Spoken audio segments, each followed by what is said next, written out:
কামারহাটির বিধায়ক মদন মিত্র, শ্রীরামপুরের সাংসদ কল্যাণ বন্দ্যোপাধ্যায়ের পর এবার আবারও সংবাদ শিরোনামে সেচ মন্ত্রী মানস ভূঁইয়া সরাসরি কসবা ল কলেজের বিষয়ের দিকে একেবারে নির্দেশ করে বলে দিলেন ছোট ঘটনা। যে কোনো ছোট ঘটনাই নাকি ধীরে ধীরে রেতে পরিণত হয়, এমনই বিস্ফোরক মন্তব্য রাখলেন মানস ভূঁইয়া। উল্টো দিকে কার্তিক মহারাজ আজ সরাসরি হাজিরা এড়িয়ে চলে গিয়েছিলেন আদালতে, যেখানে সরাসরি তৃণমূল কংগ্রেসের হাতিয়ার এখন কার্তিক মহারাজ।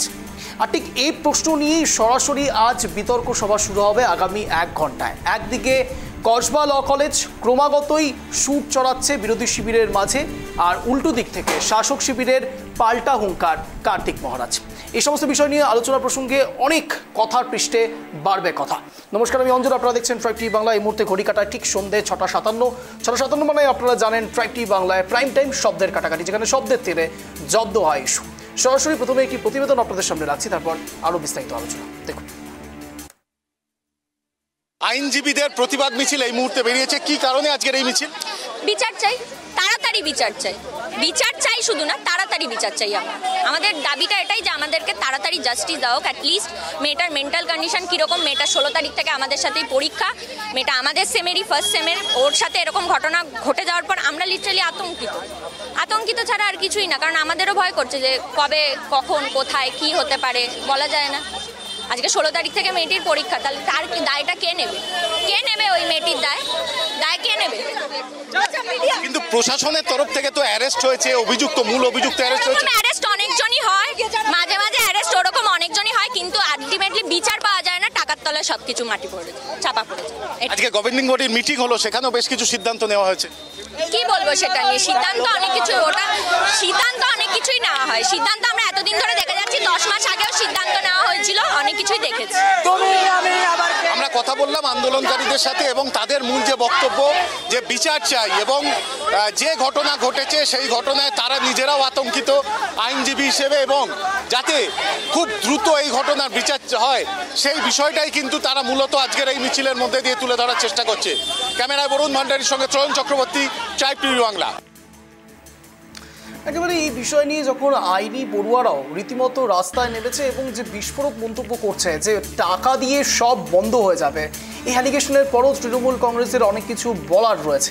কিন্তু তার চেয়েও বেশি প্রশ্ন যেখানে তৈরি হচ্ছে তা হলো কসবা ল কলেজের ভেতরে এত মহিষী একজন মানুষ, দুর্দান্ত একজন মানুষ, মৌরসী পাট্টা যার চলছে, সেই ব্যক্তি দিনের পর দিন কি করে সেই কলেজে স্টে করলো এবং তারপরে 2022 সালের পরে অস্থায়ী কর্মী হিসেবে বা কীভাবে যোগদান করলো। তার আগে এই কীর্তি একবার আপনাদের সামনে রাখা দরকার। বলাটা হয়তো ভুল, কুকীর্তি। দেখুন,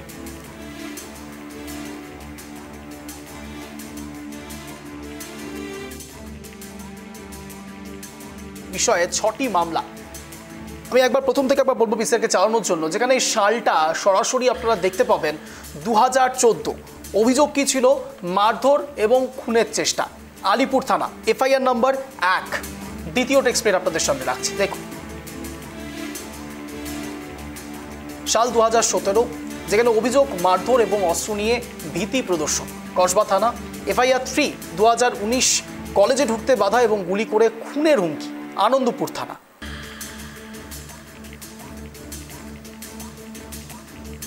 2019 সাল, অভিযোগ কলেজে ঢুকতে বাধা এবং গুলি করে খুনের হুমকি। 2022 সালে অভিযোগ শ্লীলতাহানি এবং মারধর, কসবা থানা এফআইআর।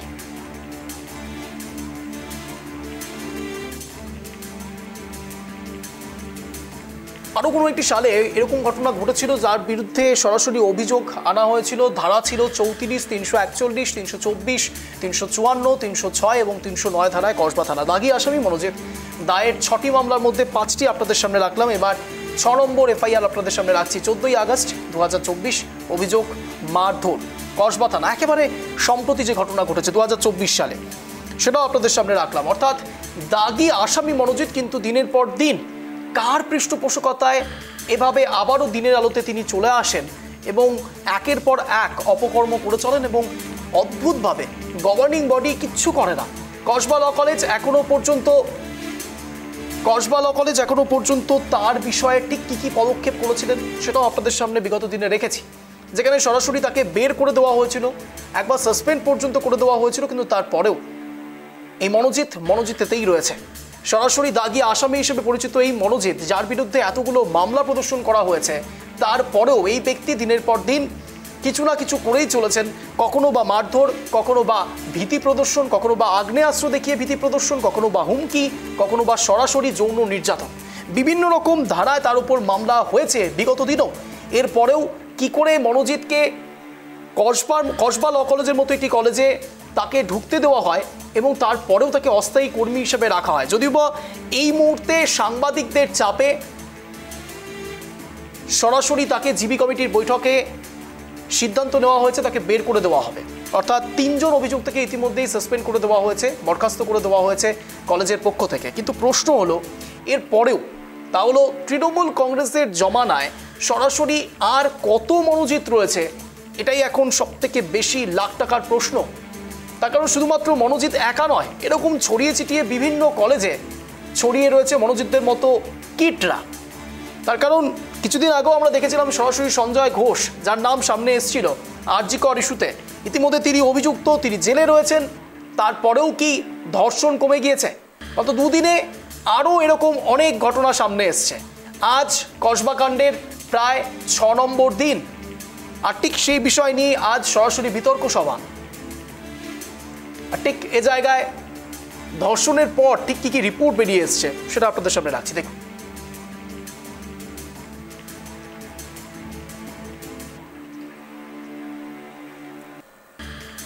কলকাতা ন্যাশনাল মেডিকেল কলেজের নির্যাতিতার CNMC ডাক্তারি পরীক্ষা করা হয়। এই রিপোর্ট আসে 28শে জুন, সূত্রের খবর।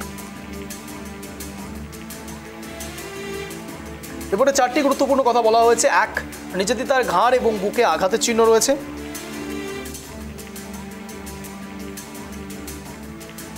নাম্বার 2, শরীরে বা গোপনাঙ্গের চারপাশে কোনো বাহ্যিক ক্ষত বা কাটা দাগ নেই।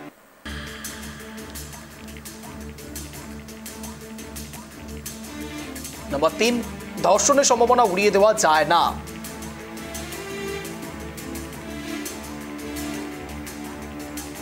কলকাতা ন্যাশনাল মেডিকেল কলেজের নির্যাতিতার CNMC ডাক্তারি পরীক্ষা করা হয়। রিপোর্টটা আসে 28শে জুন। অর্থাৎ দেখুন 25 তারিখ থেকে শুরু করে আজ সরাসরি 1 তারিখ হয়ে গিয়েছে জুলাই মাসের, এবং এ পর্যায়ে দাঁড়িয়ে থেকে এখনো পর্যন্ত মনোজিৎ তিনি জেলে তো রয়েছেন, কিন্তু তার সঙ্গে সঙ্গে পারদ যেন এখনো থেমে নেই, চড়ছে, ক্রমাগত চড়ছে।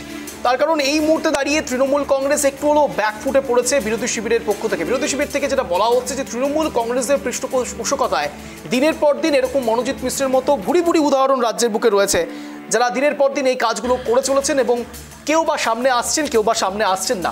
বলা হচ্ছে বেশিরভাগই সামনে আসছেন না। আর ঠিক প্রশ্নটা এখান থেকে, ল কলেজের ঘটনাকে ইতিমধ্যেই এই যাবতীয় বিষয় নিয়ে ছোট ঘটনা বলে ব্যাখ্যা করে ফেললেন সেচমন্ত্রী মানস ভূঁইয়া। বিজেপির পালের হাওয়ায় কার্তিক কাটা হয়ে গিয়েছে ইতিমধ্যে। কার্তিক এখন তৃণমূলের মূল হাতিয়ার। কেন বলছি? তার কারণ কার্তিক মহারাজ প্রসঙ্গেও তৃণমূল কংগ্রেস যে তথ্য সামনে এনেছে, তৃণমূল কংগ্রেস যা বলার চেষ্টা করছে, যে অভিযোগ করছে, সেই অভিযোগ কতটা খাটে সেটাও আজ আগামী 1 ঘন্টায় বোঝার চেষ্টা করবো। এই মুহূর্তে যারা যারা আমাদের সঙ্গে জুড়েছেন তাদের সঙ্গে পরিচয় পর্ব সারবো। রয়েছেন আমাদের সঙ্গে মাননীয় ইন্দ্রজিৎ মজুমদার, রাজনৈতিক কর্মী, তৃণমূলটাকে সমর্থন করে। রয়েছে আমাদের সঙ্গে মাননীয় সমজিৎ ঘোষ, বিজেপি মুখপাত্র। আমাদের সঙ্গে রয়েছেন মাননীয় রতন বালা, কংগ্রেস সমর্থক। আপনাদের 3 জনকে স্বাগত ট্রাইব টিভি বাংলায় শব্দের কাটাকাটি অনুষ্ঠানে। কিন্তু তার আগে অঞ্জনের প্রশ্ন আপনাদের সামনে একবার রাখছি, দেখুন।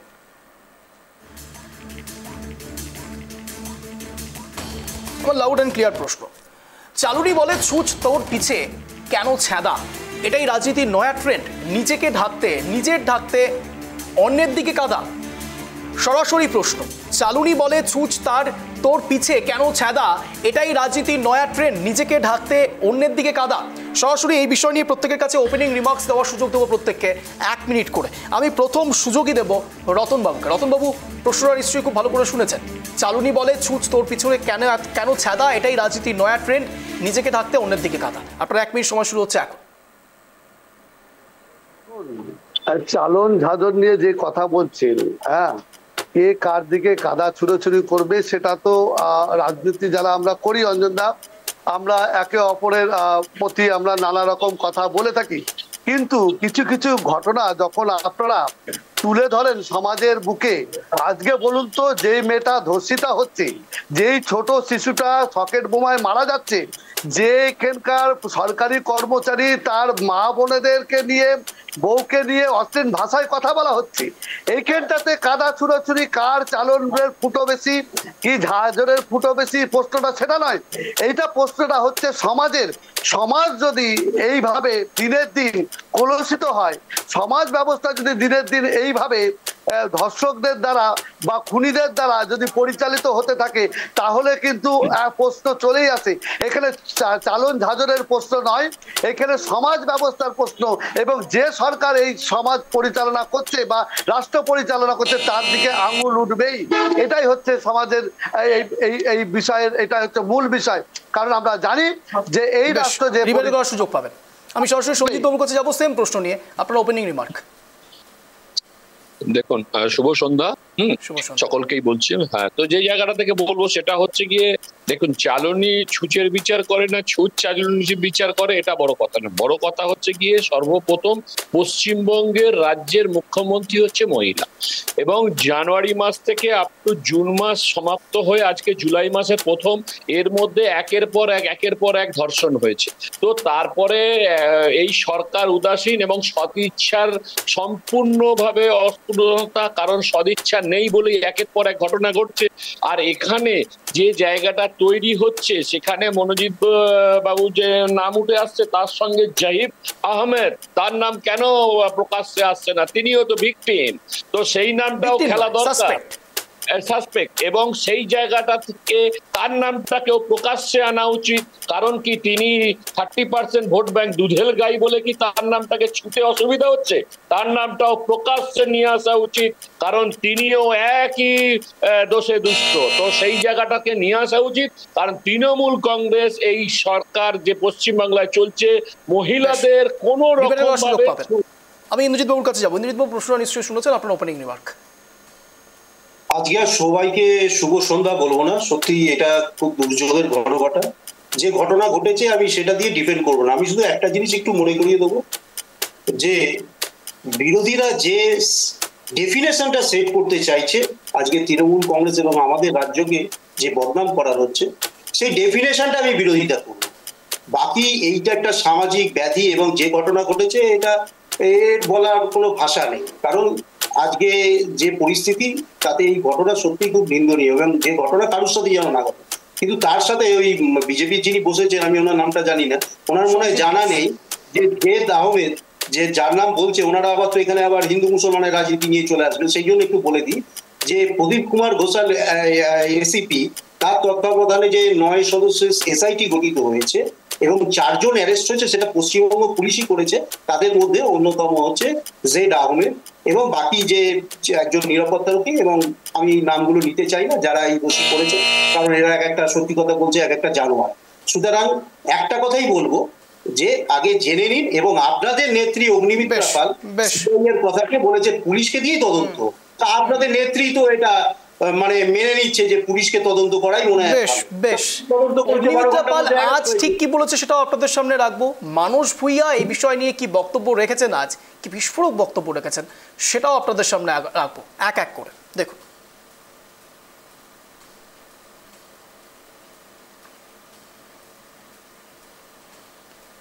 সরাসরি মানস ভুঁইয়া আজ যে বক্তব্য রেখেছে, সেই বক্তব্য ঘিরে ইতিমধ্যে শোরগোল পড়ে গিয়েছে রাজনীতির মধ্যে। তার কারণ, রাজনৈতিক এই পরিকাঠামোতে বারংবার তৃণমূল কংগ্রেসের পক্ষ থেকে তৃণমূল কংগ্রেসের নেতৃত্বরা যত বেশি মলম দেওয়ার চেষ্টা করছেন, ততই বেশি যেন বিস্ফোরক হচ্ছেন। এর আগে আমরা দেখেছি কামারহাটির বিধায়ক মদন মিত্রকে ইতিমধ্যে তাকে শোকজ করা হয়েছিল, এবং আজ এ পর্যায়ে শোকজের উত্তরও দিয়েছেন তিনি। সরাসরি শোনাবো মানস ভুঁইয়া কি বলেছিলেন। আর বাংলার দিকে তাকান, ছোট্ট একটা ঘটনা ঘটলেই গেল রে, কি সর্বনাশ। হ্যাঁ, ঘটনা তো ঘটে, নিজের ফ্যামিলিতে ঘটে। হাজবেন্ড ওয়াইফকে মেরে দিচ্ছে বালিশ চাপা দিয়ে, ওয়াইফ প্রেমিকের সঙ্গে ঘুরতে গিয়ে বরকে ঠেলে দিচ্ছে পাহাড় থেকে। These are the crises of the society. সারা পশ্চিমবঙ্গব্যাপী মনোবিদ্যুৎরা রয়েছে, যাদেরকে আপনারা রেখে দিয়েছেন এই ইজ্জত লুট করার জন্য। সেই জন্যই আপনারা বলছেন ছোট ঘটনা। আপনারা তাদের বাঁচাতে চান, আপনারা তাদের পাশে আছেন, এটা পশ্চিমবঙ্গের মানুষ সবাই জানে। কিন্তু আমরা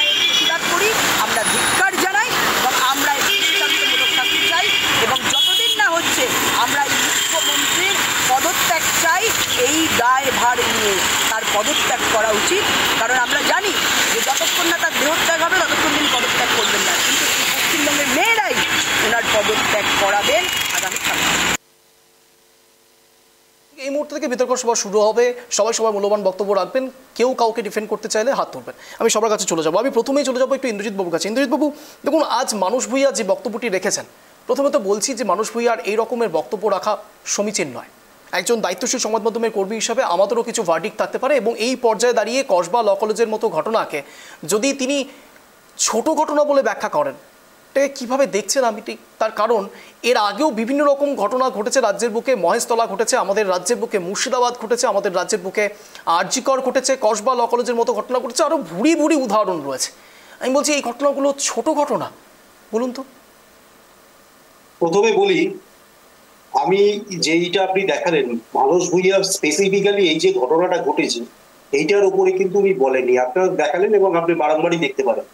আচ্ছা, এর পরিপ্রেক্ষিতে একটা কথা বলি, যে এই যে ছোট ঘটনা যেটা বলেছে সেটা কিন্তু কখনোই কিন্তু বলেননি এই যে ল কলেজে যে ছাত্রীর যে নৃশংসতম ঘটনাকে, এই ঘটনার পরিপ্রেক্ষিতে তিনি বলেন, অনেকগুলো ঘটনার পরিপ্রেক্ষিতে বলেছে একটা ঘটনা যেটা দেখলে বিজেপি বা বিরোধীরা লাফিয়ে ওঠে, ওই একটা হলিউডের সিনেমার মতো। আগের দিন বলেছিলাম সেই চিল অপেক্ষা করে কখন একটা ছোট্ট মাংস টুকরো করবে এবং সেটাকে তুলবে, ঠিক ওই রকম ব্যাপারটা।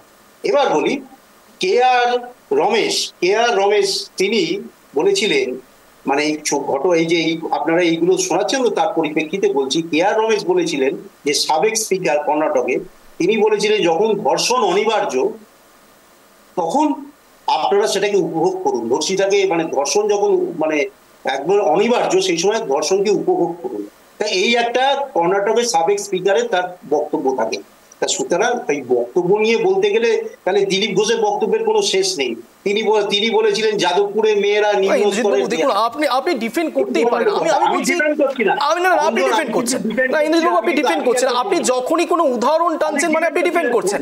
আপনি শুধু এতটুকু বলিষ্ঠভাবে বলতে পারছেন না যে মানুষ ভূঁইয়া যা বলেছে সেটাকে আপনি কন্ডেম করেন। না, আমি তো বলছি যে উনি তো এই ঘটনাটাকে কেন্দ্রবিন্দু করে বলেনি এইভাবে। উনি বলে কোন ঘটনাটা ছোট ঘটনা আপনি একটু বুঝিয়ে দিন, ব্যাখ্যা করে দিন কোন ঘটনাকে ছোট ঘটনা বলা হচ্ছে। আমি বিজেপিতে যেতেই চাইছি না, আমি বলছি আমি আমার রাজ্যের বুকে বসবাস করি, মুখ্যমন্ত্রী মমতা বন্দ্যোপাধ্যায়কে বিশ্বাস করি। আমি বলছি কোন ঘটনাকে ছোট ঘটনা বলা হচ্ছে। না অঞ্জন, তিনি কি বলেছেন যে আজকে যে ল কলেজের যে ধর্ষণের ঘটনাটা এটা ছোট ঘটনা, তিনি কি স্পেসিফিক্যালি বলেছেন? সবার আগে বলো, তুমি দেখো। না আমি সেটা বলছি না। দেখুন আমার যদি সেই প্রশ্ন থাকতো, না ইন্দ্রজিৎ বাবু দেখুন, আমার যদি সেই প্রশ্ন থাকতো আমি মহেশতলাকে উদাহরণ টানতাম না, আমি মুর্শিদাবাদকে উদাহরণ টানতাম না, আমি কালীগঞ্জ বিধানসভা উপনির্বাচনকেও একেবারেই উদাহরণের মধ্যে আনতো না। কিন্তু আমার প্রশ্ন হচ্ছে, না আপনি বলে দিন তাহলে যে কোন ঘটনাটাকে ছোট ঘটনা বলা হচ্ছে। মহেশতলার ঘটনা ছোট ঘটনা, মুর্শিদাবাদের ঘটনা ছোট ঘটনা, কালীগঞ্জ বিধানসভা উপনির্বাচনের পরে 10 বছরের একটি নাবালিকা সে বোমা বিস্ফোরণে মারা যাচ্ছে, এটা ছোট ঘটনা। তারপরে এই যে সম্প্রতি ঘটনাগুলো ঘটছে কসবা ল কলেজ, সেটা ছোট ঘটনা, আরজিকর ছোট ঘটনা। তাহলে কোন ঘটনাকে ছোট ঘটনা বলা হচ্ছে? আমি মানছি ছোট ঘটনা। আমি শুধু এইটুকু বলেছি, আমি ডিফেন্ড করিনি, শুধু এইটুকু বলেছি। উনি কি বলেছেন যে এই ঘটনাটার জন্য রাজ্যের বুকে তাহলে কোন ঘটনা বলতে চাইছেন সেটা আপনি বুঝিয়ে দিন। কোন ঘটনা একটু ব্যাখ্যা করুন। অনেক ঘটনা হতে পারে। কোন মারামারিকে কেন্দ্র করে বিজেপির ফ্যাক্ট ফাইন্ডিং টিম আসছে এবং এনসিডব্লিউ আসছে?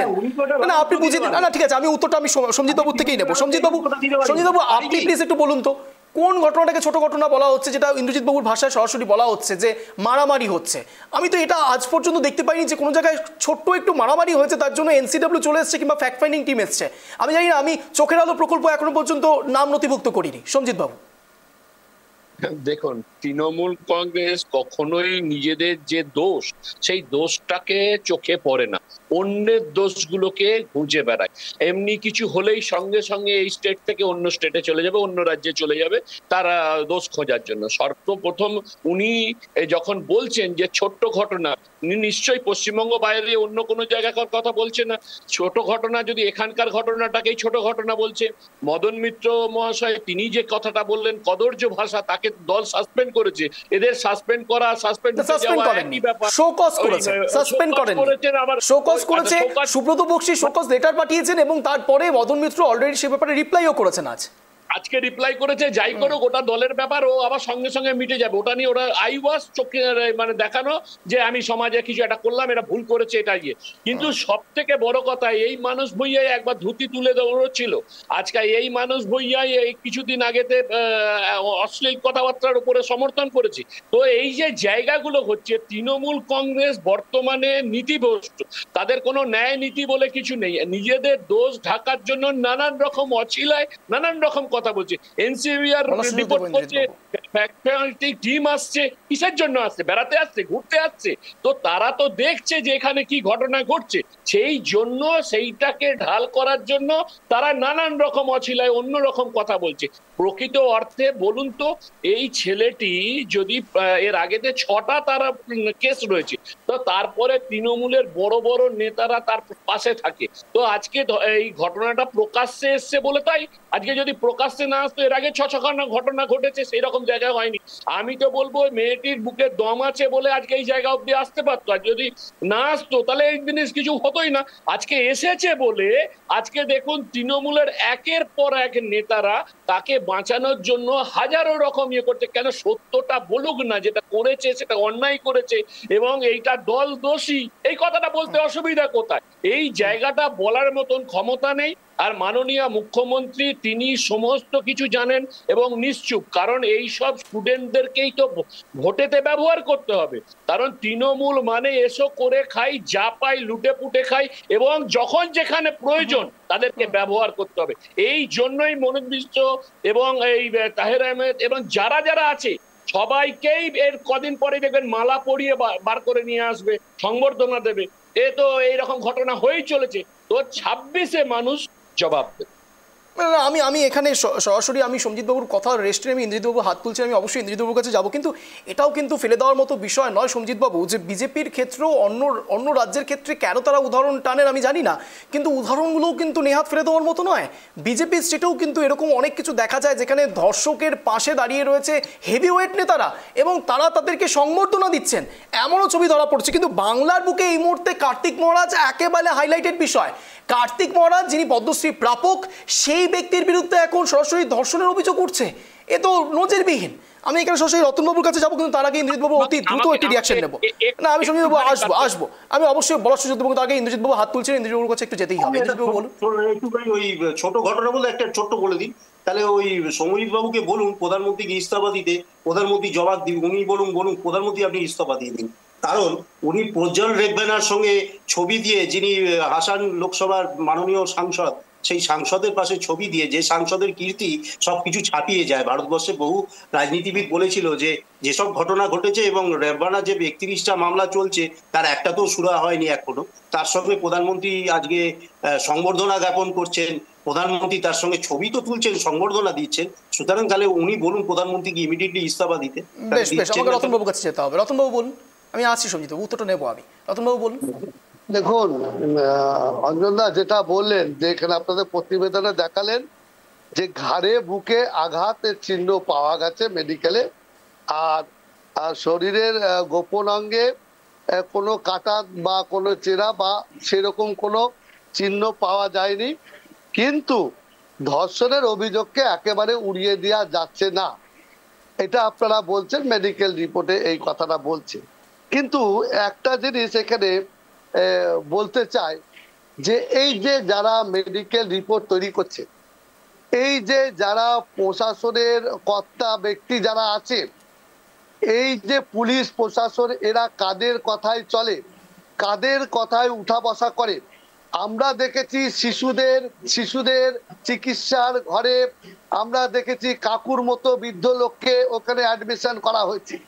আমরা দেখেছি যে এখানটাতে মাঝে মাঝেই যখনই কোনো ঘটনা ঘটে অনুব্রত মণ্ডল হাসপাতালে ভর্তি হয়ে যায় এবং সরকারি ডাক্তার তাদেরকে রিপোর্ট লিখে দেয় যে হ্যাঁ ইনি অসুস্থ হয়ে গেছেন।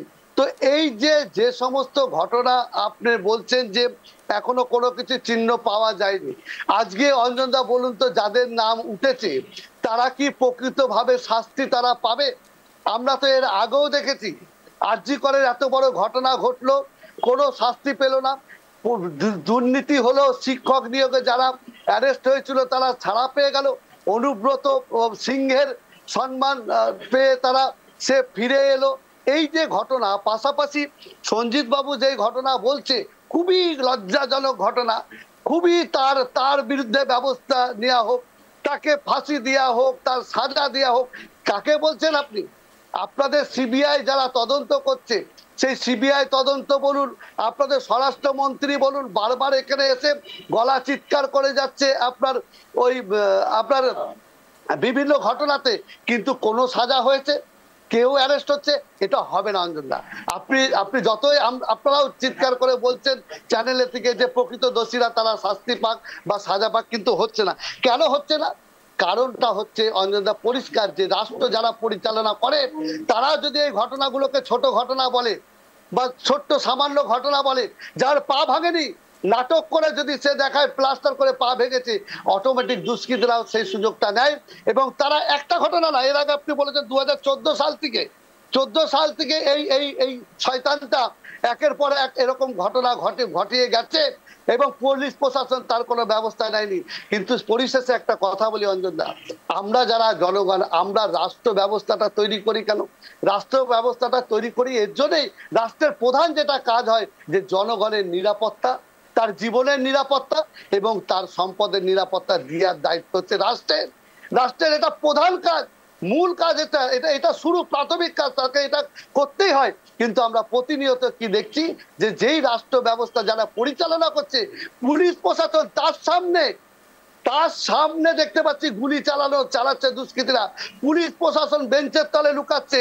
আজকে জঙ্গিপুরে যে দুটো খুন হয়ে গেল, আজকে তারা জাতপাতের রং দেখার চেষ্টা করছে, কিন্তু সবচেয়ে বড় কথা অঞ্জনদা, প্রশাসন ওইখান থেকে ঢিলছুড়া দূরত্ব পুলিশ স্টেশন, তারা বলছে দুটো যদি সিভিক ভলেন্টিয়ার আসতো আজকে আমার বাবা ছেলে দুজনা খুন হতো না। এই ঘটনা আমরা পশ্চিমবঙ্গে প্রতিদিন দেখছি। তাই এই করে কিছু হবে না অঞ্জনদা, যতই বড় বড় কমিশন বসুক কিছু না। আমরা বাংলার মানুষকে বলবো, আপনাদের হাতে সর্বশক্তি দিয়ে আছে, ভারতবর্ষের গণতন্ত্রের যে শক্তি সেটা আপনাদের হাতে দিয়ে আছে। শুধুমাত্র কিছু লোভ বলুন, প্রলোভন বলুন, বা গরিব মানুষ ধরুন, তাদের কাছে 2000 টাকাটা অনেকটা মূল্য তাদের কাছে তার জন্য তারা বারবার ওই ভোটের সময় কিছু টাকা পয়সা করে দিয়ে তারা কিন্তু ক্ষমতায় বারবার আসছে। কিন্তু এটাই তো শেষ কথা না।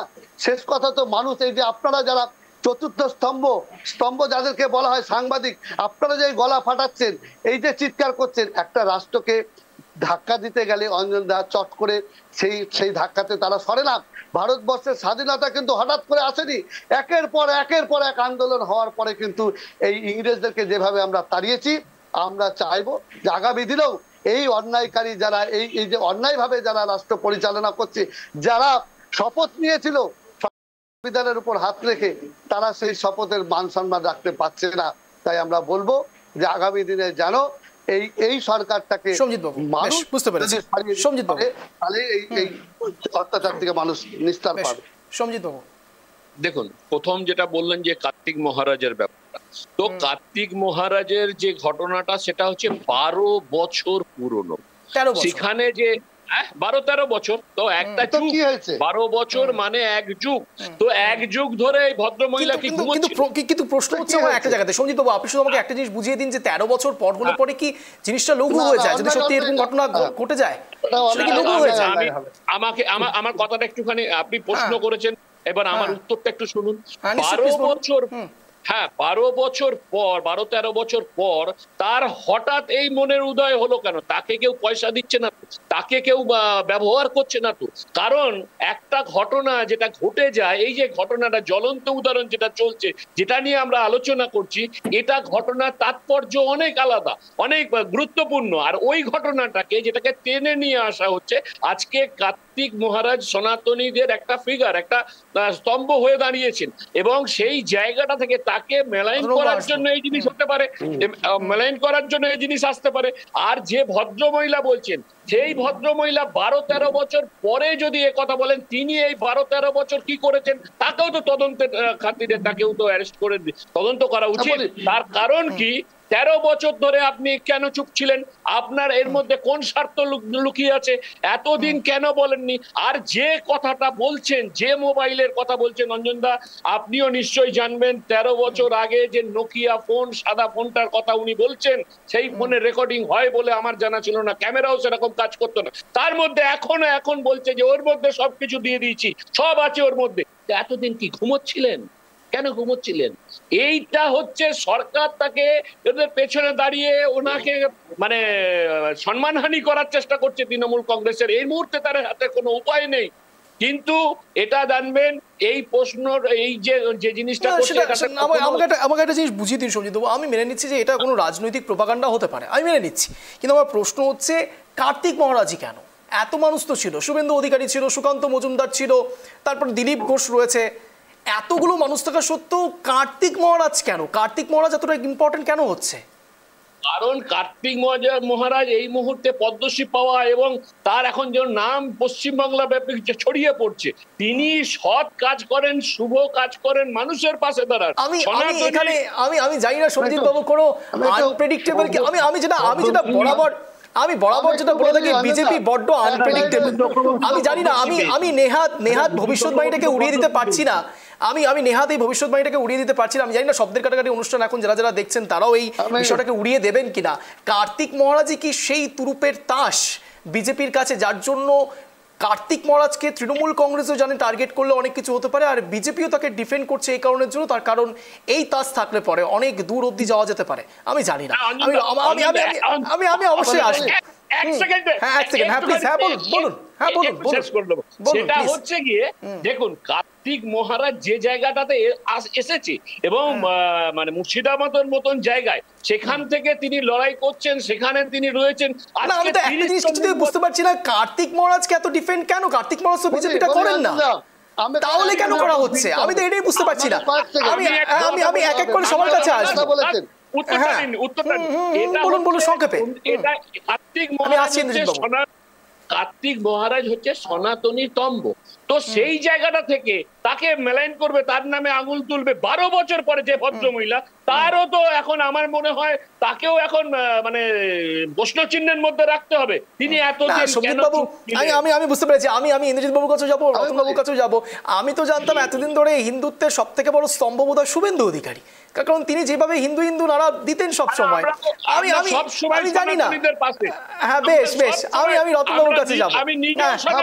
বেশ, আমি একটু সংক্ষেপে উত্তর, আমাকে ইন্দ্রজিৎ বাবুর কাছে যেতে হবে। রতন বাবু প্লিজ সংক্ষেপে। হ্যাঁ, সংক্ষেপে বলি, এই কার্তিক মহারাজজি আপনি দেখবেন যে যখন নির্বাচনের আগে তিনি কিন্তু এই বেলডাঙ্গাতে এবং রেজিনগরের ওই এলাকাতে কিন্তু একটা দাঙ্গা সৃষ্টি হয়েছিল। হ্যাঁ, সেখানে কিন্তু এনার একটা ভূমিকা ছিল। আর পাশাপাশি আর একটা অঞ্জনদা একটা কথা বলি, যে আসারাম বাপু দেখুন, রাম রহিম বাপু দেখুন, এই যে বাবার বেশে, ছদ্মবেশে যে নোংরামু, যে 12 বছর আগে হলে সেটা অন্যায় না? 12 বছর পরে কেন বলা হচ্ছে? আজকে উনি বলতে পারছেন না কেন? আজকে ওনাকে ডাকা হয়েছিল, উনি যেতে পারেননি কেন? ওনাকে দেখুন, আজকে সাধুর বেশে যারা, ওনার প্রচুর শিষ্য আছে জানি, উনি অনেক সেবামূলক কাজ প্রতিষ্ঠান সবকিছু করেন জানি, কিন্তু তার আড়ালে তিনি যে এত বড় একটা নোংরা কাজ, যতক্ষণ না তার প্রুফ হচ্ছে, বলা উচিত নয়। আমরা দেখুন মনোজিৎ মিশ্রের ক্ষেত্রেও কিন্তু আমরা ডাইরেক্ট কিছু বলছি না। মনোজিৎ, রতনবাবু আপনার এই কথাটাকে কেন আমি থামাচ্ছি, আমি রতনবাবু অবশ্যই আসবো আপনার কাছে, আমাকে ইন্দ্রজিৎ বাবু বলছে, তবে কেন থামাচ্ছি আপনি বুঝতে পারবেন। দেখুন, মনোজিৎ মিশ্র সম্বন্ধেও এখনো পর্যন্ত আমরা কংক্রিট কিচ্ছু বলছি না যে মনোজিৎ মিশ্র এই কাজটি করেছে। আমরা বলছি অভিযোগের ভিত্তিতে বলা হচ্ছে, এটা বুঝতে হবে। আমি ইন্দ্রজিৎ বাবুর কাছে যাবো। সোশ্যাল মিডিয়াতে সোশ্যাল মিডিয়ার প্লিজ, হোয়াটসঅ্যাপ ইউনিভার্সিটি আর সোশ্যাল মিডিয়ার কথার উপর বেস করে প্লিজ প্যানেলটা ডিসকাশন করা যায় না। আমি ইন্দ্রজিৎ বাবুর কাছে যাবো। ভারত সেবাশ্রমের এরকম একজন মহান নাগরিক কার্তিক মহারাজ এখনো একজন অভিযোগ করেছে, যখনও দোষী প্রমাণিত না হয় তাকে এইভাবে বলা যায় না, ঠিকই এই কথাটা। কিন্তু তার সর্বোপরি তার সঙ্গে একটা কথা বলি, আজকে যে কার্তিক মহারাজের সম্বন্ধে আলোচনা হচ্ছে, উনি বললেন যে বিজেপির যে বন্ধুবর আছেন তিনি বললেন যে কার্তিক মহারাজ লড়াই করছেন। আমরা জানতাম যে পশ্চিমবঙ্গ সরকার এবং তৃণমূলের এগেনস্টে বিরোধীরা লড়াই করছে সবসময় বলে। কার্তিক মহারাজ কি বিজেপির ঝান্ডা ধরেছে? তা উনি কি লড়াই করবেন? উনি একজন ধর্মগুরু সনাতনী, এটা তো সত্যি, কিন্তু তিনি কি লড়াই করছেন ঝান্ডা ধরেছেন? আমি তো দেখিনি আপনাদের ঝান্ডা কি ধরেছেন? তিনি কি ভারতীয় জনতা পার্টিতে যোগদান করেছেন দাদা?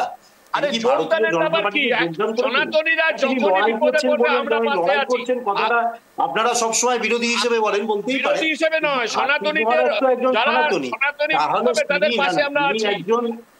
তিনি কি বিজেপি ভারতীয় জনতা পার্টি জয়েন করেছেন? আমার এইটুকু কোশ্চেন করার দরকার নেই। আপনি একজন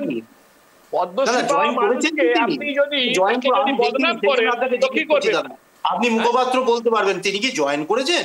আরে জয়েন করার কি আছে? জয়েন করার কি আছে? তিনি যে একটা আপনার নামে যদি কেউ কিছু বলে 13 বছর পরে আপনি কি করবেন? চুপ করে বসে থাকবেন? না না, আপনার যদি কেউ থাকে আপনারা হয়ে কথা বলবে না? আপনি আমাকে এই কথা বলুন তো। না না, কার্তিক মহারাজ, না না, কার্তিক মহারাজ, এতদিন লড়াই করছে উনি। 13 বছর ধরে ভদ্রমহিলা কি করছিল আগে একটুখানি বলুন তো। ঠিক আছে, এবার বলে দিচ্ছি আপনাকে কে কি করছিল, সেটা তো যিনি অভিযোগ করেছে তিনি বলতে পারবেন। তাহলে উনি কি তৃণমূল করেন? উনি কি তৃণমূল করছেন? এরকম একটা কথা, না না, উনি কি তৃণমূল করতেন? ভদ্রমহিলা কি তৃণমূল করতেন? শুনে নিন, একটু শোনার অভ্যাসটা রাখুন। কোন জায়গায় আপনার বাড়ির একতলাটা আপনি ভাড়া দিয়েছেন, 12 বছর ভাড়া আপনার কাছে ভাড়াটিয়া আছে, তাহলে আইন বলছে যে 12 বছর থাকলে রাইটস হয়ে যায়। তাহলে সেই রকম ব্যাপারটা 12 বছর হয়ে গেলে কি 13 বছর হয়ে গেলে কি ধর্ষণ করা গেছে সেই মামলা করা যায় না বা অভিযোগ করা যায় না? 12 বছর হয়ে গেলে 12 বছর আগে তার বয়স কত ছিল আর এখন বয়স কত? সংবিধানের এরকম কোনো প্রদান করা আছে কিনা আমার জানা নেই, আপনার জানা থাকতে পারে। লড়াই করেছেন এই যে যেমন বললেন না, এই 12-13 বছর, আমরাও তো বলছি যে অভিযোগ করেছে, এখনো অভিযোগের তদন্ত হবে। কিন্তু আবার একটা বলে দিই, এত যখন তদন্তের প্রতি তারে, আজকে আবার শুনে রাখো অঞ্জন, আজকে আপডেট হচ্ছে উনি আবার হাইকোর্টে গিয়ে আমি প্রথমেই বলে দিয়েছি সেই বিষয়টি, প্রথমেই আলোকপাত করেছি। কিন্তু এই যে বলছিলাম না যে রতনবাবু একেবারে শুরুতের দিকে যেমনটা বললেন, এই চালনি এবং সূচের গল্পটা নাকি সঠিক নয়। আমি আরও একবার প্রশ্নটা রাখছি, আপনারা বুঝতে পারবেন কেন আজ এই প্রশ্নটা রেখেছি। আরও একবার দেখুন। চালনি বলে, ছুঁচ তোর পিছে কেন ছ্যাদা, এটাই রাজনীতির নয়া ট্রেন্ড, নিজের ঢাকতে অন্যের দিকে কাদা। ঠিক যেমনটা সোমজিৎ বাবু এবং ইন্দ্রজিৎ বাবু করছেন। দেখুন, আমি তো শুধুমাত্র একটি উদাহরণ টেনেছি, কিন্তু কার্তিক মহারাজ প্রসঙ্গে কতটা বিস্ফোরিত সব বয়ান আসছে সেটা নিশ্চয়ই আপনারা এতক্ষণে বুঝে গিয়েছেন। কিন্তু এটা কেন? মনোজিৎ মিশ্রের প্রসঙ্গ যখন আসছে তখন কার্তিক মহারাজ হাবি হয়ে পড়ছে, আর যখন কার্তিক মহারাজ প্রসঙ্গ আসছে তখন মনোজিৎ মিশ্র হাবি হয়ে পড়ছে। আর ঠিক এই জায়গা থেকেই তো আজকের এই মূল প্রশ্ন। রতনবাবু, একদম দেখুন রাজনীতি যারা করে তারা ধরুন দুটোই অপরাধ। যখন দেখছেন যে একটা অপরাধকে চাপা দেওয়ার জন্য পাশাপাশি দেখা যাচ্ছে যে আর একটা অপরাধ কে 12 বছর আগের সে সুড়ঙ্গ খুঁড়ে হোক। আপনি 12 বছর আগেকার কথা বলছেন, আমি বলছি নির্ভয়া কাণ্ডের সময়, আমি বলছি প্লিজ শুনে নিন, নির্ভয়া কাণ্ডের সময় শীলা দীক্ষিত সরাসরি সেই ঘটনাস্থলে গিয়েছিলেন এবং তারপরে তার সরকারটা পর্যন্ত পড়ে গিয়েছে।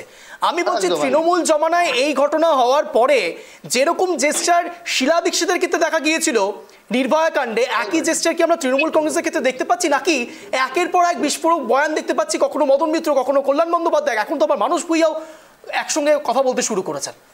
দেখুন রঞ্জন দা, এটা গোল গোল ঘুরানোর চেষ্টা চলছে। দেখুন অপরাধগুলো যখন সংগঠিত হচ্ছে, যখন সরকার বুঝতে পারছে যে সত্যি এইখান থেকে আমাদের ডিফেন্স করার কোনো জায়গা থাকছে না, এই অপরাধকে সরকার আটকাতে পারেনি, সম্পূর্ণ সরকারের যখন ব্যর্থতা, তখন সরকার দেখছে যে জনগণ এই অপরাধটাকে নিয়ে আপনাদের বিভিন্ন সাংবাদিকদের বিভিন্ন চ্যানেল থেকে তারা কিন্তু বিভিন্নভাবে প্রতিবাদ করতে শুরু করেছে। কিন্তু সরকার সেই প্রতিবাদটাকে মানে সেইভাবে নিতে পারছে না। পাশাপাশি দেখুন তার পরিপ্রেক্ষিতে কিন্তু হয় কল্যাণ বন্দ্যোপাধ্যায় অদ্ভুত ধরনের কথা বলছে, মদন মিত্র অদ্ভুত ধরনের কথা বলছে। সবচেয়ে আজকে খারাপ লেগেছে অঞ্জন দা, মানুষ ভুঁইয়ার যেটা আপনি দেখালেন, নিজের ফ্যামিলিতেও এরকম ঘটনা ঘটে, উনি এই কথা বলতে পারছেন, উনি একজন প্রবীণ, একজন এতদিনকার পোড় খাওয়া রাজনীতিবিদ। তো এদের সম্বন্ধে এরা যদি আজকে রাষ্ট্র পরিচালনা করে, যা হবার তাই হচ্ছে।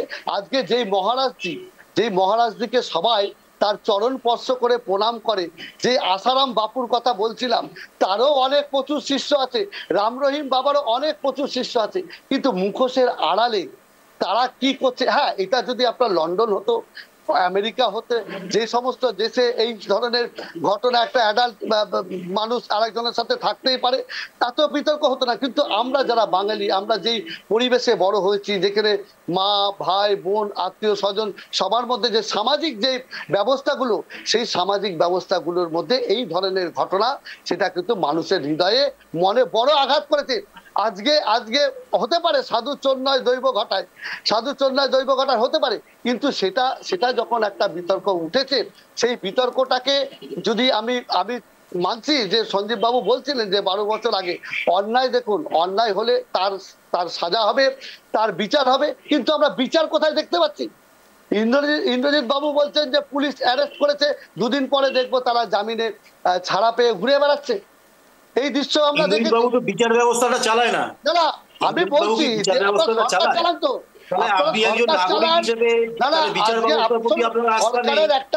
সরকারের একটা অংশ বলি, বিচার ব্যবস্থা আপনারা চালান না, সরকারের আমি বলছি দুদিন পরে ছাড়া পেয়ে যাবে, আইনানুগ ধারা দেওয়া হয়েছে, আইনানুগ করেছে, দুদিন পরে ছাড়া পেয়ে যাচ্ছে।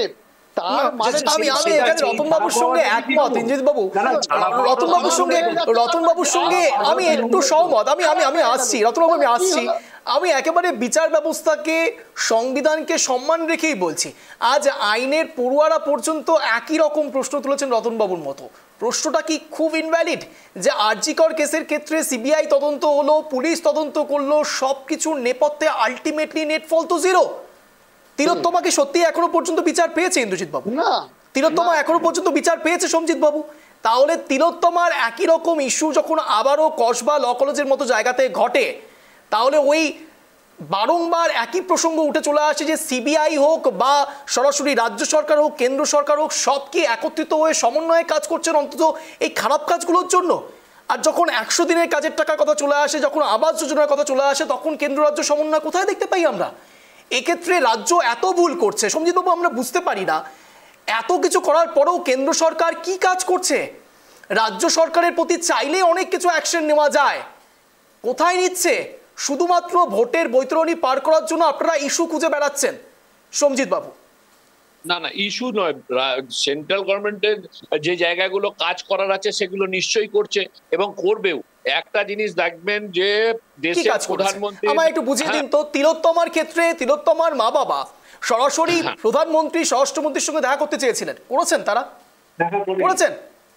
দেখুন নাগরিক তার প্রধানমন্ত্রীর সঙ্গে দেখা করতে চাইবে, স্বরাষ্ট্রমন্ত্রীর সঙ্গে দেখা করতে চাইছে, এটা কি অন্যায়? অন্যায় নয় তো, অন্যায় নয়। ব্যস্ত শিডিউলের মধ্যে যদি থাকে, নাগরিকদের জন্য যদি সময় না থাকে, তাহলে কিসের জন্য প্রধানমন্ত্রী বা স্বরাষ্ট্রমন্ত্রী হচ্ছেন সঞ্জিত বাবু? নাগরিকদের জন্য সময় নেই? অবশ্যই নাগরিক, শুনুন, একটা মানুষ দেশ চালাচ্ছে আর একটা মানুষ রাজ্য চালাচ্ছে, দুটোর মধ্যে ফারাকটা বোঝবার চেষ্টা করবেন।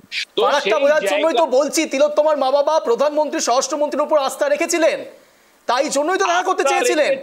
আস্থা আছে, আস্থা রাখতেই হবে, তার কারণ কি সিবিআই তদন্ত চলছে, তো সেই জায়গাটার উপরে আস্থা বিশ্বাস ভরসা, এর বাইরে চার্জশিট সমস্ত কিছু তারা তদন্ত করছে, সেখানে আমরা তদন্ত তো করছি না, সিবিআই এর হয়ে আমি তো সেই জায়গাটা থেকে দেখুন, দেশের স্বরাষ্ট্রমন্ত্রী, দেশের প্রধানমন্ত্রীর উপর ভরসা আপনাকে রাখতে হবে, এর বাইরে তো আপনি মঙ্গল গ্রহ হতে যেতে পারবেন না। তো সেখানে আমরা সবাই ভারতের নাগরিক, ভারতে, তো সেই জায়গাটা থেকে তো এখানে আপনাকে আস্থা বিশ্বাস রাখতে হবে।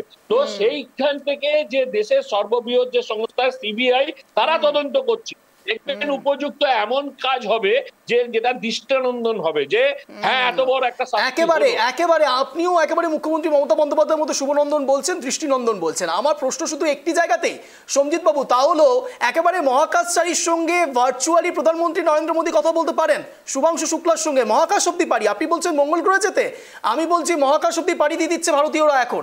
কিন্তু আমার প্রশ্ন, ভারতীয়দের নিরাপত্তা কোথায় থাকছে?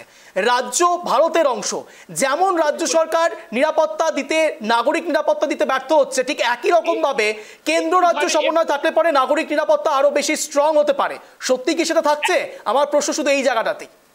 না, থাকবে না তো, কারণ তো কেন্দ্রের বঞ্চনা তো আমরা ছোটবেলা থেকে শুনে এসেছি, সিপিএম এর আমলে, কংগ্রেসের আমলে এবং তৃণমূলের আমলে। আর একটা কথা বলে রাখি, সেটা হচ্ছে গিয়ে এই যে জায়গাটা আপনি স্বীকার করছেন যে কেন্দ্র বঞ্চনা করছে? কেন্দ্র বঞ্চনা এটা শুনে শুনে বড় হয়েছি। একমাত্র কেন্দ্রে ডবল ইঞ্জিন সরকার, বাংলায় ডবল ইঞ্জিন সরকার, তাহলেই দেখবেন আর কেন্দ্রের বঞ্চনা শুনতে হবে না। আপনারা বিরোধী শূন্য চান, আপনারা বিরোধী শূন্য চান। বিরোধী শূন্য নয়, বিরোধীরা বিরোধীর মতন আমরা ডবল, আমাদের কেন্দ্রেও রয়েছে, পশ্চিমবঙ্গ যখন হবে তাহলে কেন্দ্র রাজ্য একই সরকার। তো সেটাই বলছি, উত্তর দক্ষিণ পূর্ব পশ্চিম সবেতেই শুধুমাত্র গেরুয়া রং দেখবো, তাহলে আর বাকি কোনো রং থাকবে না, বিরোধী শূন্য। বাকি রং যারা যদি লড়াই করতে পারে তারা থাকবে, যারা লড়াই করতে পারবে না তারা থাকবে না। কংগ্রেস যেমন মুছে যাচ্ছে, তৃণমূল যেমন সর্বভারতীয় দল থেকে আঞ্চলিক দলে পরিণত হয়েছে, আস্তে আস্তে তৃণমূলও চলে যাবে। তো যদি মানুষের প্রতি আস্থা বিশ্বাস নরেন্দ্র দামোদর দাস মোদীজির উপরে, তো আমাদের প্রধানমন্ত্রী যশস্বী প্রধানমন্ত্রীর উপর যদি পশ্চিমবঙ্গ, আমি এখানে ইন্দ্রজিৎ বাবুর কাছে যাবো। ইন্দ্রজিৎ বাবু, আমার যা মনে হচ্ছে, অন্তত সঞ্জিত বাবুর কথা প্রসঙ্গে যা মনে হচ্ছে, কসবা ল কলেজের ইস্যু হোক বা আরজি কর ইস্যু হোক, ঘুরে ফিরে ভোটের প্রসঙ্গ তো আসছেই। 26-এর বিধানসভা নির্বাচনের আগে এই বৈতরণী পার করতে গিয়ে বিজেপির বড় হাতিয়ার কিন্তু অপারেশন লোটাসও হতে পারে। ইন্দ্রজিৎ বাবু দেখুন, উনি সঞ্জীব বাবু বললেন, তো এবার বলি যে অমিত শাহজি এলেন ইডেন সিসি যে গ্রাউন্ডে, ওনাদের একটা কর্মী সভা হলো, তা সেইখানে দেখা করতে চেয়েছিলেন আরজি করের নির্যাতিতার মা বাবা। তা ওনাদের কাছে সেইটুকু সময় নেই, অথচ প্রধানমন্ত্রীর কাছে আর স্বরাষ্ট্রমন্ত্রীর কাছে ডেলি প্যাসেঞ্জারি করার সময় আছে, কারণ ওনারা তো ভোট বৈতরণী পারের রাজনীতি করেন। আরজি করের ঘটনা নিয়ে সিবিআই বলছিলেন, তো একটু ওনার জ্ঞাতার্থে একটু জানিয়ে রাখি, হ্যাঁ, যে জয়েন্ট ডিরেক্টর সীমা পৌজা তিনি এলেন, 3D ম্যাপিং করলেন, সবকিছু করলেন, করে টোরে তিনি অন্য কেসে চলে গেলেন। কিরকম, তারপরে আর কেউ কিছু জানে না। এইবারে নির্যাতিতার বাবা মা যখন তাদের আইনজীবী মারফত সওয়াল করলেন যে কোর্টে, যে আমাদের স্ট্যাটাসটা কি, সিবিআই এর স্ট্যাটাসটা কি, আমরা জানতে পারছি না, তখন দেখা গেল যে সিবিআই এর যে আইনজীবী তিনি জানালেন সীমা পৌজা অলরেডি এই কেস ছেড়ে অন্য কেসে চলে গেছেন। তাহলে এই মুহূর্তে অফিসারকে জানা নেই। আর একটা ছোট্ট ঘটনা একটু ওনার জ্ঞাতার্থে জানিয়ে দিই, ছোট ঘটনা মনে করেন তো ওনারা, তাই একটু বলে দিই।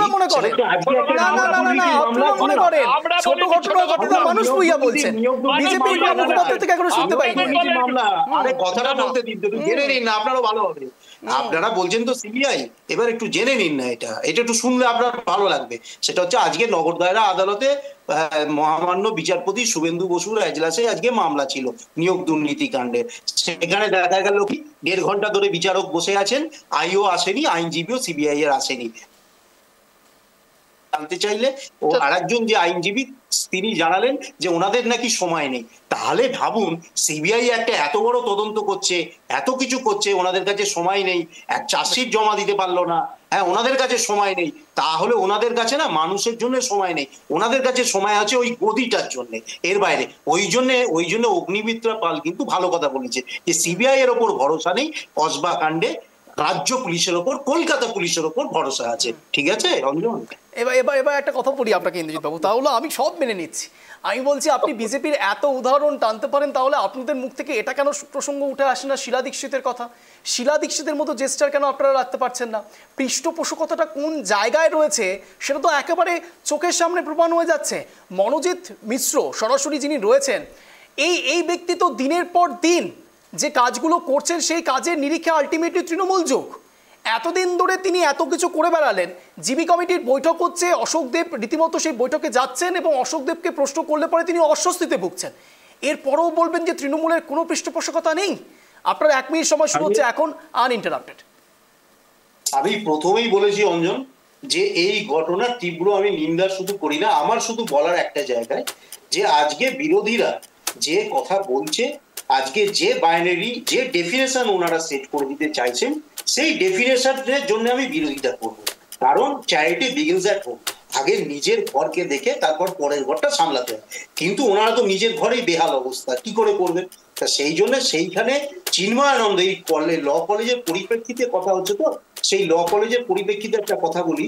উত্তরপ্রদেশে সেইখানের ঘটনা যে একজন ল কলেজের ছাত্রী ধর্ষিতা হয় এবং সে ধর্ষণের জন্য রিপোর্ট লেখাতে যান থানায়। চিন্ময়ানন্দকে 1 মাস ঘোরানোর পরে যাই হোক অ্যারেস্ট করা হয়। তারপরে মামলায় কি দেয়া হয় জানো? যে অপহরণের মামলা, এবং তারপরে সেটাকে খুন করে তখন আত্মহত্যা হিসেবে চালিয়ে দেওয়া হয়। তাই একটু ওনাদের জেনে রাখা ভালো যে আগে নিজের ঘরকে সামলে পরের কথা বিবেচনা করো। আগে তো নিজের ঘর বেহাল, সারা ভারতবর্ষের অবস্থা বেহাল। যেখানে যেখানে প্রজ্জ্বল রেবেন্নার সঙ্গে প্রধানমন্ত্রী সংবর্ধনা জ্ঞাপন করেন, ছবি তোলেন, সেই দেশের কি অবস্থা। আমি একেবারে ইন্দ্রজিৎ বাবুর কথা প্রসঙ্গটা নিয়ে বলতে হচ্ছে, তা হলো চ্যারিটি বিগিনস অ্যাট হোম। আগে বাংলা দেখা উচিত, তারপর ভারতবর্ষে ভ্রমণ করা উচিত। আমি সঞ্জিত বাবুর কাছে যাবো। সঞ্জিত বাবু, আপনার 1 মিনিট সময় শুরু হচ্ছে এখন, আনইন্টারাপ্টেড, বলুন। দেখুন, যে ঘটনা সেটা হচ্ছে নক্করজনক ঘটনা, এবং মানে এর কোনো ভাষা হতে পারে না। কারণ একটার পর একটা কলেজ এবং সুপার ফেসিলিটি হসপিটাল সমস্ত জায়গায় কোথাও তো মানে নিরাপত্তা বলে কিছু নেই। যেখানে বাংলার মুখ্যমন্ত্রী একজন মহিলাদের মানে এখানে নিরাপত্তা নেই এই বাংলায়। তো আমার মনে হয় একটু এইসব কারণে এইসব যে ঘটনা ঘটছে, শাস্তি কিভাবে হতে হয় একটু উত্তরপ্রদেশের বাইরে যায় তো, এই রাজ্যের যে কোনো কেউ বাইরের স্টেটে চলে যান, এবার উত্তরপ্রদেশের মুখ্যমন্ত্রীকে দেখে নিতে পারেন কিভাবে রাজ্য চালাতে হয়। তো এরাদের এই জায়গাগুলো শেখার দরকার আছে। এদিক ওদিক না ঘুরে নিজেরা ঠিক করুন যে দোষীদেরকে প্রকৃত অর্থে শাস্তি দিন, তাহলে আপনাদের ওপর আঙুল উঠবে না। আর আঙুল ওঠার জন্য আপনারা নিজেরাই দায়ী। তার কারণ কি, তৃণমূল কংগ্রেস সবসময়ের জন্য চায় অন্যায় হোক, তাদেরকে ফিরিয়ে নিয়ে এসে মালাবরণ করিয়ে নিয়ে ভোটেতে কাজে লাগান। বেশ, এবার সরাসরি রতনবাবুর কাছে যাবো। শুধু সঞ্জিত বাবুকে একটা জিনিস একটু মনে করিয়ে দেবো। 3704টি মামলা হয়েছে শুধু 10% এই নারী নির্যাতনে। খুব সুন্দর মুখ্যমন্ত্রী, সত্যি ওনার ইনস্ট্রাকশন রাজ্য সরকার। আমি এখানে রতনবাবুর কাছেই যাবো। আমি শুধু একটা বিষয়, রতনবাবু আমি আছি সঞ্জিত বাবু।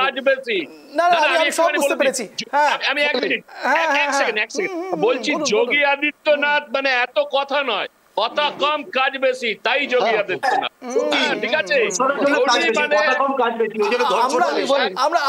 আমি এখানে সরাসরি রতনবাবুর কাছে যাবো। রতনবাবু, শুধুমাত্র একটি বিষয় প্রশ্ন সংযোজন করে দেবো। সঞ্জিত বাবু যেটা বললেন তা হলো একেবারে তাদেরকে নাকি মালা দিয়ে নিয়ে আসার চেষ্টা করে রাজ্য সরকার। আমার কিন্তু আবার বিজেপির ছবি মনে পড়ে যায়, আমার বিজেপির ছবি মনে পড়ে যায়। আমি রতনবাবুর কাছে যাবো। রতনবাবু, আমি সেই ছবিটাই কথা মনে করার চেষ্টা করছিলাম। রতনবাবু, আপনার 1 মিনিট সময় শুরু হচ্ছে এখন, আনইন্টারাপ্টেড। 1 মিনিটে তো সব বলা যাবে না, এটা না হয় থাকলো তুলা, অন্য সময় বলবো। এখন বলি, আজকে ডক্টর বিধানচন্দ্র রায়ের জন্মদিন এবং এটা ডক্টর দিবস হিসেবে সারা ভারতবর্ষ জুড়ে পালন করা হচ্ছে। ডক্টর বিধানচন্দ্র রায়ের স্বপ্ন ছিল যে সারা পশ্চিম বাংলায় যে সমস্ত জায়গাতে যে চিকিৎসা ব্যবস্থা এত উন্নত হবে এবং জানো এখানকার সাধারণ মানুষরা বিনা পয়সায় সঠিক চিকিৎসা পায়, এটা তার স্বপ্ন ছিল। এবং বাংলাকে তিনি দেখতে চেয়েছিলেন যে পৃথিবীর মধ্যে একটা শ্রেষ্ঠ স্থান হিসেবে পরিচিত হবে। কিন্তু আমরা কি দেখতে পাচ্ছি আজকে, আপনাদের চ্যানেল থেকে বলতে চাই, ডাক্তার বাবুরা যারা আছেন, আপনারা বিধানচন্দ্র রায়ের জন্মদিনকে ডক্টর ডে হিসেবে পালন করেন, তার জন্ম এবং তার জীবনীটা একটু ভালো করে জানবেন। তিনি সর্বস্ব দিয়ে দিয়েছিলেন কিন্তু সাধারণ মানুষের জন্য। আজকে আপনারা যে রিপোর্টটা দিলেন, আমার কোনো জায়গায় মনে হচ্ছে যে ধর্ষণের রিপোর্টটা আপনারা বোধহয় সঠিক দিতে পারেন। তারও কারণ আছে, কারণ আপনাদের মাথার উপরে যারা বসে আছে, সমস্ত দপ্তরে বসে আছে তৃণমূলের নেতারা বসে আছে, তাদের নির্দেশ ছাড়া, তাদের অর্ডার ছাড়া আপনারা কিছু করতে পারবেন না, এটা আমরাও জানি। তবুও সর্বশেষে একটা কথা বলবো যে আমরা তো বাঙালি, দিনের শেষে আপনার বিবেকের কাছে প্রশ্ন করবেন যে আমি কি কাজটা ঠিক করলাম, আমি কি অন্যায় করলাম না ন্যায় করলাম। এটা কিন্তু আপনারা আপনার বিবেকের কাছে, মনের কাছে একবার প্রশ্ন করবেন। যারা ডাক্তার বাবুরা আছেন, যারা প্রশাসনের, পুলিশ প্রশাসনের লোকেরা আছেন, আপনারাও একবার বিবেককে প্রশ্ন করবেন। সবাইকে ধন্যবাদ। অঞ্জন, একেবারে অন্তিম ছিলাম। আপনাদের তিনজনকে অনেক ধন্যবাদ ট্র্যাকটিভ বাংলা আসার জন্য, শব্দের কাটাকাটি অনুষ্ঠানে যোগদান করার জন্য। সে কথা বলে আজকে স্পেশাল শো শেষ করবো। দেখুন, ন্যায় অন্যায় এরা বিচার কারা করে? আমরা, আপনাদের মতো মানুষরা। কিন্তু এই বিচার এবং বাণী, বিচারের বাণী নীরবে নিভৃতে কাঁদে যখন, তখনই তো বারংবার হয় বিক্ষোভ প্রদর্শন কিংবা আন্দোলনের মতো ছবি ধরা পড়ে। কিন্তু প্রশ্ন হচ্ছে, সত্যি কি শেষ বেলায় এই নির্যাতন কিংবা বিচার কিংবা বাণী কিংবা কান্নাকাটি সবটাই কি শেষ বেলায় হাসতে পারে? অন্তত আরজি কর কিন্তু সেই স্মৃতি বহন করে না। কসবা ল কলেজের ক্ষেত্রেও যদি একই ছবি ধরা পড়ে, তাহলে দায়টা কার ওপর বর্তাবে? এবার তো অন্তত সিবিআই এর কাছে কিছু যায়নি। এবারও কি রাজ্য সরকার আবারও নতুন করে 2012, 2013, 2024 এই একই রকম ছবিগুলো বারংবার মুখ্যমন্ত্রী মমতা বন্দ্যোপাধ্যায় কখনো বা বলবেন ছোট ঘটনা, কখনো বা মানুষ ভুইয়ার মতো মানুষ বলবেন ছোট্ট ঘটনা? এটাই থেকে যাবে? নজর থাকবে, প্রশ্ন উত্তর সব আপনাদের কাছে। আর প্রতিদিন ঠিক সন্ধ্যে 6:57 নজর রাখুন ট্র্যাকটিভ বাংলার পর্দায় শব্দের কাটাকাটিতে, যেখানে শব্দের তীরে জব্দ হয় ইস্যু। নমস্কার।